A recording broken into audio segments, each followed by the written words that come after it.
पिछले 15 सालों से लगातार टेलीविज़न पे हिंदू बना मुसलमान डिबेट चलाया जाता है। रणनीति क्या है इसके पीछे? कि आपके अंदर भी कट्टरता पैदा हो, आप एक कट्टर मुसलमान बने। आप भी हर चीज़ों को हिंदू बना मुसलमान चश्मे से देखना शुरू कर दें। आपके अंदर भी गुस्सा पैदा हो जाए। जिस तरह टेलीविज़न पे आकर के सीधे-सीधे ब्लंटली पैनलिस्ट जो आकर के आपके ख़िलाफ़, आपके मज़हब के ख़िलाफ़, मदरसे मस्जिदों के ख़िलाफ़ जो बातें होती हैं, हमारे हिजाब को लेकर के, तो ऑटोमैटिकली हमारे अंदर एक गुस्सा पैदा होगा, ये फ़ितरी बात है। यानी ये रणनीति सोच कोई और रहा है, सोच करके उसको वो अप्लाई कर रहा है और जो उसको रिज़ल्ट चाहिए वो हम रिज़ल्ट भी देते हैं। कैसे देते हैं? कि वो जो कह रहे हैं वो गुस्सा हम अब हमारे अंदर दिखने लग गया है। हम उन्हीं के लहजे में अब बात करना शुरू कर दिए हैं।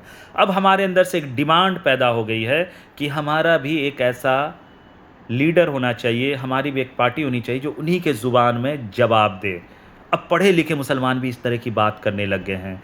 ये है असल हमारी गलती सर, कि जैसा वो सोच रहे हैं ठीक वैसा हम कर रहे हैं और उनके ही ट्रैप में हम फंसते जा रहे हैं। अगर इसको आप आज नहीं समझेंगे तो यकीन माने कि जो जो वो सोचेंगे वो आप करते जाएंगे और अपनी तबाही की कहानी आप खुद लिख लेंगे। जैसे वो चाहते हैं कि मुसलमान पे रोज़ाना कोई ना कोई हमला, कोई ना कोई वार करो। इससे होगा क्या? कि उनके अंदर लीडरशिप की डिमांड होगी कि उनकी पार्टी होनी चाहिए, उनका एक कायद होना चाहिए, उनके लोग होने चाहिए, उनकी ज़ुबान में बात करने वाला। तो उनका काम आसान हो जाएगा कि वो मुसलमान की तरफ, मुस्लिम लीडर की तरफ, मुस्लिम पार्टी की तरफ एकजुट होंगे। वो अपने मोहल्ले एक बनाएंगे, अपना एक पॉकेट बनाएंगे। तो उससे नुकसान क्या होगा? आपका नुकसान ये हुआ कि आपका जो अखलाक है वो कोई नहीं देख रहा है। सिर्फ आप मुसलमान के बीच में रह रहे हैं, आपका दीन कितना अच्छा है, आप कितना अच्छा अखलाक रखते हैं, आप बुग़्ज़ नहीं रखते हैं, आप देशभक्त हैं, वो आप ही देखो, आप ही जानो। गैर कौम नहीं देखेगा क्योंकि आप अपनी पॉकेट में आप शिफ्ट हो गए। अब आप वोट किसको देंगे? सेकुलर पार्टीज़ जो एक चैलेंज की तरह खड़ा रहा, दीवार की तरह खड़ा रहा फासिस्ट ताकतों के सामने, वो दीवार ख़त्म हो जाएगी क्योंकि ऑटोमेटिकली जब आप एक तरफ होंगे, पॉलिटिकल पार्टी आप बनाओगे, आप मुसलमान एक तरफ होंगे तो ऑटोमेटिकली हिंदू दूसरी तरफ हो जाएंगे। तो जो वो सोचेंगे वो आप करेंगे, वो होता जाएगा।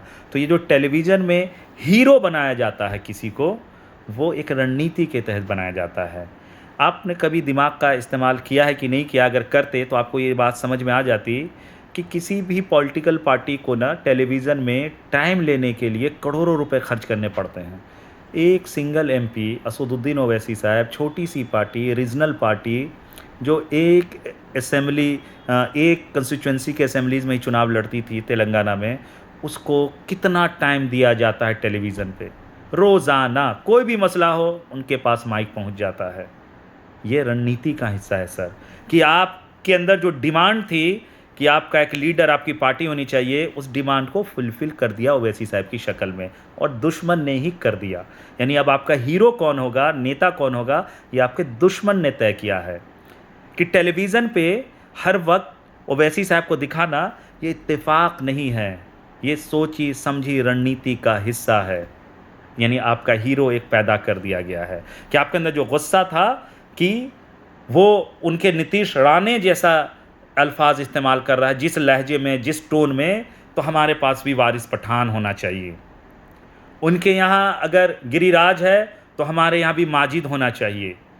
ये जो डेवलप हुआ है टेलीविज़न के ज़रिए, नैरेटिव के ज़रिए, तो उनके जाल में आप फंसे हैं।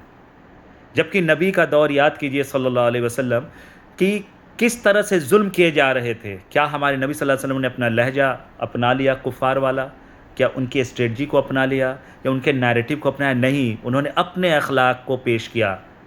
कूड़े वाली कहानी तो आपको अच्छे से याद होगा, मुसलमान का बच्चा बच्चा जानता है कि हज़ूर सल्लल्लाहु अलैहि वसल्लम पे रोज़ाना कूड़ा फेंक दिया करती थी एक माँ, एक बूढ़ी औरत। उनका क्या रद्द अमल था? काउंटर नैरेटिव क्या था? दुश्मन अपना नैरेटिव चलाते थे, नबी सल्लल्लाहु अलैहि वसल्लम का क्या नैरेटिव था? ये जब आप समझ जाएंगे तो आपको यकीन होगा कि जिस तरह अल्लाह एक है, जो एक सच है, इसको कोई बदल नहीं सकता, उसी तरीके से सर इस मुल्क में हम माइनॉरिटी में हैं। हम अपनी पार्टी, अपनी क़यादत, अपना लीडर अगर हम करेंगे तो आप बीजेपी के नैरेटिव को आगे बढ़ाएंगे। जो वो चाहते हैं कि हिंदू एक तरफ हो जाए, मुसलमान एक तरफ हो जाए। इतनी सी बात अगर आप समझ जाएंगे। लेकिन आज ये डिमांड आई क्यों है? क्योंकि दिन रात आपका हीरो टेलीविज़न पे दिखा के तैयार किया गया है। उनको स्क्रिप्ट दिया जाता है कि वो उसी लहजे में बात करें, तो आपको सेटिस्फैक्शन मिलता है।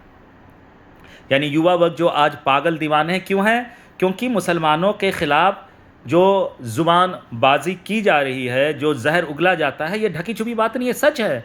हर किसी के अंदर ये मलाल है कि यार कोई तो जवाब दे, कोई तो जवाब दे। तो ये जो डिमांड है, ये जो गैप है, इसको फुलफ़िल किसने कर दिया? असदुद्दीन ओवैसी साहब ने आके कर दिया। तो इसलिए युवा दीवाने हैं। लेकिन क्या वो अपनी मर्ज़ी से कर रहे हैं या बीजेपी के नैरेटिव का हिस्सा है? ये मैं समझाने आता हूँ कि सर वो बीजेपी के नैरेटिव का हिस्सा है कि ये जो उन्हीं के लहजे में आकर के कहते हैं मोदी योगी चला जाएगा तो तुम्हें कौन बचाएगा, ये तो बीजेपी के लाइन से जो वो आके बोल रहे हैं, उनके स्पोक पर्सन की तरह वो बोल रहे हैं। इसीलिए वो आपके लीडर नहीं हैं, वो किसी और के एजेंट हैं। और आपके मुस्तकबिल को तबाह करने वाला ये फार्मूला है जो वो दे रहे हैं आपको। लेकिन क्योंकि आपके अंदर एक मलाल है, एक गुस्सा है, उसको फुलफ़िल कर रहे हैं, तो आपको भी मज़ा आ रहा है कि हाँ, ये वारिस पठान ने क्या बोला है, माजिद ने क्या बोला है, क्या इम्तियाज़ जलील साहब ने कैसे ललकारा है। ये आपके अंदर जो ज़हन में चल रहा था, टेलीविज़न में जो दिखाया गया और इस तरह की जो बातें आपके सामने आती रही कि मुसलमान की कहीं दाढ़ी नोच ली जा रही, कहीं टोपी, वो रणनीति का हिस्सा है सर। ये सोची समझी साजिश के तहत किया जाता है कि मुसलमान के साथ ऐसा करोगे तो मुसलमान के अंदर गुस्सा पैदा होगा, फिर वो अब ओवैसी में अपना लीडरशिप तलाशेगा और ओवैसी की तरफ एक तरफ मुसलमान चलाए तो हमारा काम हो गया। अब हम 100-200 साल रूल कर सकते हैं क्योंकि हिंदू यहाँ बहुसंख्यक है। सर मोटी सी बात है, 100 करोड़ अगर हिंदू है, 20 करोड़ मुसलमान हैं, तो उनके यहाँ भी अब 2 बच्चे हो रहे हैं, आपके यहाँ भी 2 बच्चे हो रहे हैं। 2-2 बच्चे दोनों तरफ बढ़ेंगे तो ये जो 100 करोड़ का गैप है हमेशा रहेगा। तो राजनीति में सर हेड काउंट्स होते हैं, हमेशा बीजेपी का ही पलड़ा भारी रहेगा, यानी जिसके पास ज़्यादा वोट हैं। इसमें अगर आप एक तरफ हो जाओगे तो आपने तो उसके नैरेटिव को ज़िंदा कर दिया सर, और उसको ख़त्म करने के बजाय आपने उसका साथ दे दिया है। तो ये समझना होगा हम मुसलमानों को कि क्यों टेलीविज़न में सबसे ज़्यादा टाइम ओवैसी साहब को दिया जा रहा है, क्यों जब चुनाव आता है तो टीएमसी बनाम ओवैसी साहब टेलीविज़न पे चल रहे होते हैं फ्रेम में, जबकि वहाँ की वो छोटी सी पार्टी भी नहीं थे। ये समझना होगा आपको कि बंगाल के पिछले चुनाव में एक तरफ ओवैसी साहब को दिखाया जा रहा है पूरे दिन, एक तरफ ममता बनर्जी को। होना चाहिए टीएमसी बनाम बीजेपी। तो आप अपनी अकल का इस्तेमाल करेंगे तो आपको ये गेम प्लान समझ में आएगा कि सर बंगाल में 6 सीट पे वो लड़ रहे हैं, अब पूरे दिन उन्हीं को दिखाया जा रहा है। फिर आप सवाल करते हो कि वहाँ तो ओवैसी नहीं गया तो क्यों चुनाव जीत गया बीजेपी।